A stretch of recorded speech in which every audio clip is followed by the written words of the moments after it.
heard some controversial opinions about ice. You know, you always hear ice, right? Rest, ice, compression, elevate. Yeah. What do you think about that model? So this obviously this is controversial. So the guy who originally created that model, he came up with it. He's actually since refuted that. So you have to think what happens with a typical injury is you get an injury, then your body is going through that first phase, which is an inflammatory process, which is because there's damaged tissue, your body starts to collect, there's hormones released, which get certain chemicals to initiate the healing process. Once we get all these chemicals, then you go to that next phase, which is kind of that repair phase where now all those hormones and chemicals can actually start to repair the tissue. And then that third phase is now that the tissues start to be rebuilt, but now it needs to be remodeled and strengthening. People don't realize, and I use the ankle sprains as a perfect example because that's where it's most common. People sprain an ankle, and then you kind of figure out that these people have these recurrent ankle injuries. And the reason why is because that ankle ligament never retained full strength, resilience that it was prior to the injury. Now that resilience could take months or a year.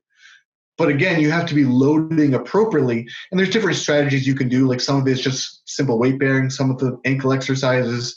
But there's different things you can do. But you do want to stress that ligament appropriately so that it can rebuild. So back to ice.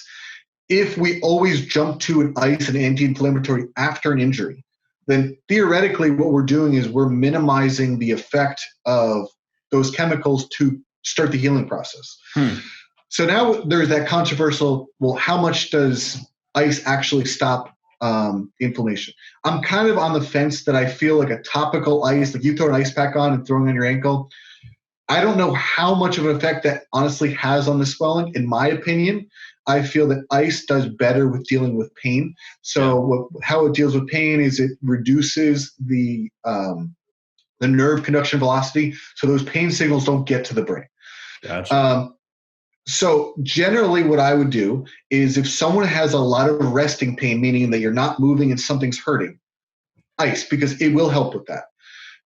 If let's say that like you're dealing with a surgery, well, we know that like a lot of these surgeries, let's say you're dealing with an ACL rehab, you're not going to be getting back to your sport for 9 months. So at this point, you might as well be doing ice and getting the pain down, because it's not like we're like, it's not like you putting ice is going to mean that you're going to get back to competition faster. You know what I mean? Yeah. So it really depends. Like a perfect example for me, I was dealing with a groin injury. Because I had no swelling and I had no pain with rest, I have no reason to ice because there isn't anything for me to do. So I want the healing process to initiate. Again, you just have to kind of like know the injury, and that's where physical therapy comes into play, where you have someone to help guide you, because some injuries might do better with ice, some might not. Some people, based on their personal preferences, some people love ice. Yeah. Some people hate ice. Some person hates ice. I'm not going to have them ice because there's other ways we can do it. The problem, again, with people who have swelling is the initial inflammatory process is necessary for healing. The problem is getting rid of it because it accumulates. That's where I would do potentially some compression, some active pain-free motion to kind of like get rid of it, because the problem is even though it's necessary for the process, when your knee, like say like your ankle swells up or your knee swells up, that's stopping you from moving around. So we have to get rid of that, right? We have to kind of like stimulate it to get it going, which I like movement. I like compression personally.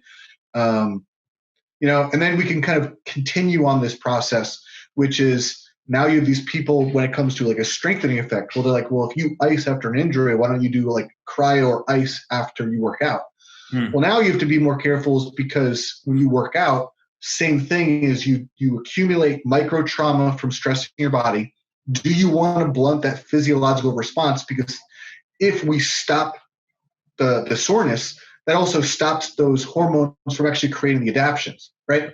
So it's kind of like this gray area. We got to figure out like how much is appropriate. I think if someone was going to do cryotherapy, it depends on their goal, because certain skill training days, it might be better to, maybe then it's fine to ice because you want to source, you can go back. But if you're doing certain heavy skill training where you're actually trying to push your cardio, maybe you don't want to do that. I think the negative effect of icing goes away after a few hours. So if you were going to do cryo, maybe you kind of do it like several hours after the training session. So I know I kind of threw a lot at you, but that's kind of like my thoughts on that.